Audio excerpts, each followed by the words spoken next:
안녕하세요. 우리에게 주신 삶, 이렇게 좋은 생명수와 같은 이 시냇물, 물이 흐르는 곳에는 생명력이 있다는 그런 이야기가 있습니다. 생명이신 하나님의 사랑과 말씀 속에 오늘도 세워가는 우리들 되기를 원합니다. 주실 말씀 함께 보겠습니다. 신명기 6장 16절부터 19절까지의 말씀입니다. 당신들이 마사에서 시험한 것처럼 주 당신들의 하나님을 시험하면 안 됩니다. 주 당신들의 하나님의 명령과 그가 명한 훈령과 규례를 철저히 지켜야 합니다. 당신들은 주님께서 보시는 앞에서 올바르고 선한 일을 하십시오. 그러면 당신들이 잘되고 주님께서 당신들의 조상에게 맹세하신 저 좋은 땅에 들어가서 그곳을 차지하게 될 것입니다. 주님께서 말씀하신 대로 당신들 앞에서 당신들의 모든 원수를 쫓아낼 수 있을 것입니다. 아멘. 하나님께서 우리에게 많은 것들을 허락해 주시는데요. 그 가운데 예수님께서 이 땅에 오시기 전 구약 성경의 이야기 가운데에는 가나안 땅이 등장합니다.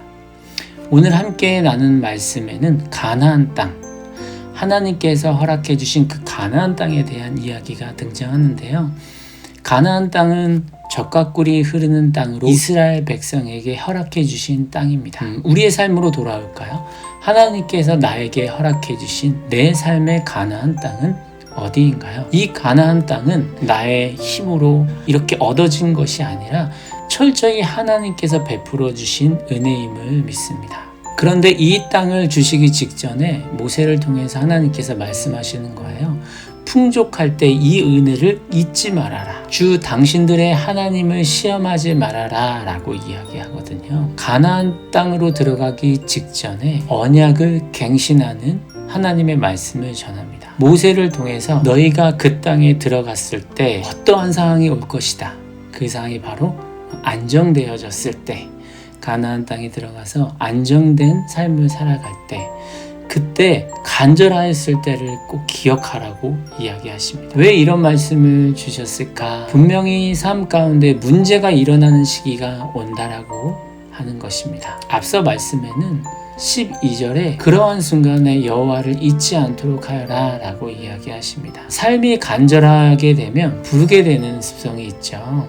어떨 때 하나님을 부르시나요? 간절하고 어려운 일이 있을 때, 영화나 드라마나 이렇게 보면 간절하게 어렵고 힘든 순간들, 긴박한 상황이 오면 이따금 신을 부르는 장면들이 나오잖아요. 하나님도 부르고 부처님도 부르고 알라신도 부르고, 이런 간절할 때 무엇인가를 부르는 모습을 좀 볼 수 있죠. 아이들은 어떠한가요? 저도 집에서 이제 아이들을 키우면서 하루에도 몇 번씩 아빠, 또 엄마라고 부르는 경우들이 있거든요. 부를 때를 보면은 필요할 때 이렇게 전화하는 경우 되게 많죠. 학생들도 마찬가지죠. 선생님하고 부를 때면 자신들이 필요할 때 선생님을 부르게 되는 경우들 참 많이 있잖아요. 스스로가 모든 것을 할 수 있을 때 필요하지 않다고 느낄 때는 잘 부르지 않습니다. 이스라엘 백성들도 마찬가지.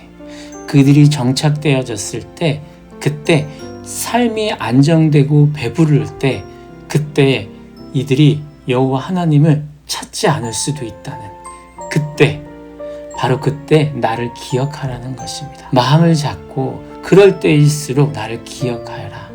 이집트에서 종살이하던 우리를 구원하신 하나님을 꼭 기억하여라 라고 하는 말씀입니다. 우리에게 베풀어 주신 하나님의 은혜가 너무나도 많습니다.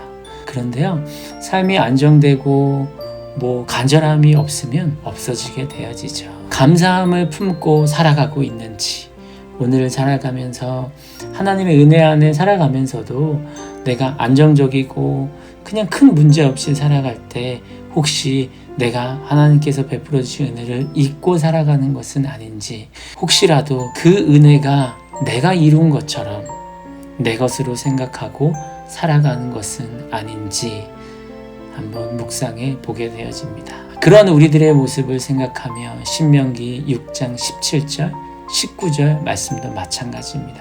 이 말씀은 하나님과 그들의 언약, 어떻게 행동하며 살아야 하는지를 알려주시고 깨닫게 해주시는 말씀이에요. 살아가면서 수없이 하는 다짐들이 있습니다. 이렇게 되면 나는 이렇게 해야지. 어느 순간 그 시간들이 지나고 많이 지나고 나면 그 첫 마음을 상실하는 경우가 참 많이 있는 것 같아요. 그 첫 마음을 잊지 말고 살아가십시오.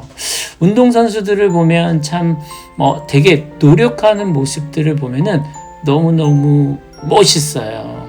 그런데요, 그 선수들이 잘 되고 멋진 스타가 되어지고 그러고 나면 약간의 교만한 모습이라고 할까요? 그런 모습을 보면 첫 마음은 저러지 않았는데 라고 하면서 아쉬움마저 드는 때가 참 많이 있죠. 간절했던 우리의 처음 마음을 잊지 마십시오. 우리가 국민 MC라고 하죠. 유재석 씨를 보면 되게 오래도록 나이가 들어서도 오래도록 이렇게 많은 사랑받는 모습을 보게 되어지잖아요. 그런데 그가 무명 시간을 오래 보낼 때 이제 연예계에서 이제 더 이상 하면 안 되나? 나는 더 이상 재미를 줄 수 없는 사람인가? 라고 할 때 그때 마음속 나에게 한 번만 기회를 준다면 내가 정말 교만하지 않고 이렇게 살아가겠습니다. 이걸 잊지 않겠습니다. 그런 마음을 품었대요. 물론 크리스찬은 아니시지만 그런 마음을 품었대요. 성공하면서 살아가면서 그때의 마음을, 처음 마음을 잊지 않으려고 살아가려고 노력한다는 인터뷰를 본 적이 있어요. 우리가 이 마음은 분명 닮아야 하지 않을까라고 생각합니다.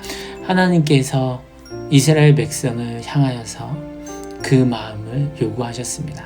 나중에 너희가 평탄하고 아무 일도 일어나지 않을 때 그때에 나를 향한 처음 마음을 잊지 말아라. 그 은혜를 잊지 않고 살아가는 여러분들 되었으면 좋겠습니다. 없는 것보다 있는 것을 찾아내면 있는 것에 감사함을 누리면서 어제보다 나은 오늘의 하나님을 향한 마음, 오늘보다 나은 내일 하나님을 향한 마음이 그 은혜가 충만한 내 상황이 어떠하든지 간에 안정적이건 그렇지 않건 간에 늘 하나님의 은혜 안에서 감사함을 품고 살아가는 여러분들이 되시기를 진심으로 간절히 소원합니다. 오늘도 말씀 안에 거하며 행복한 칭칭한 삶이 되시기를 간절히 소망합니다. 함께 기도하겠습니다. 살아계신 하나님, 오늘을 살게 하심을 감사합니다. 오늘도 지난날 주셨던 은혜를 잊지 않고 살아갈 수 있는 나와 우리가 될 수 있도록 도와주시고 내일도 그 은혜를 잊지 않고 싱싱한 삶으로 살아갈 수 있는 하나님의 자녀들 될 수 있도록 인도하여 주시옵소서. 지금은 우리를 구원하신 예수 그리스도의 은혜와 하나님 아버지의 지극하신 사랑과 날마다 함께 하시는 성령 하나님의 역사가 오늘도 하나님의 사랑을 잊지 않고 살아가겠다고 결단하는 모든 하나님의 자녀들을 위해 이제부터 영원까지 함께 해주시기를 간절히 축원하옵나이다. 아멘.